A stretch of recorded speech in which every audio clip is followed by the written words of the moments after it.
À Royan, la Fronde a payé. Les restaurateurs du front de mer vont pouvoir agrandir leurs terrasses sur l'espace public. Depuis plusieurs jours, ils demandaient à la mairie un plan de soutien pour faire face à la crise sanitaire. Ils ont également obtenu le gel des loyers pendant 3 mois. Reportage Garo-Kevorkian, Laurence Couvrant. Dans quelques jours, le feu ne sera plus au vert pour les automobilistes qui souhaitent se garer juste devant les arcades. En concertation avec la mairie, une majorité de restaurateurs a obtenu la piétonisation de cet espace.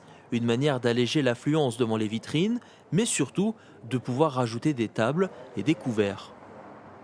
Cet espace qu'on va voir ici, vous avez des places de parking de voitures qui ne seront plus là. On va pouvoir s'imaginer des terrasses de restaurants, des terrasses de café, donc sur un espace qui va être beaucoup plus aéré, beaucoup plus libre au niveau piéton et qui va vraiment proposer une alternative au chemin habituel piétonnier du front de mer de Royan.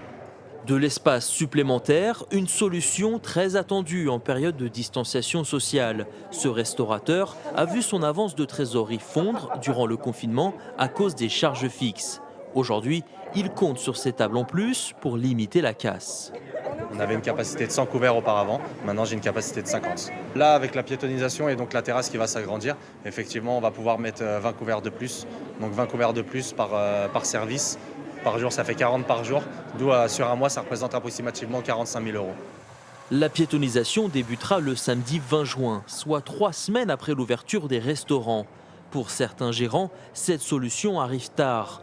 Des critiques balayées par le maire qui pointe entre autres des avis divergents chez les principaux concernés. Moi, ce que je veux de la solidarité dans la ville, d'accord? Dès le moment où vous vous tirez dans les pattes les uns des autres, ça ne peut pas marcher. Donc, on travaille ensemble, on travaille en équipe, avec le maire et son équipe, hein, d'accord? On est là pour vous aider, nous ferons tout pour vous aider. Mais je veux une solidarité, je veux une vision commune, etc. Et là, nous l'avons.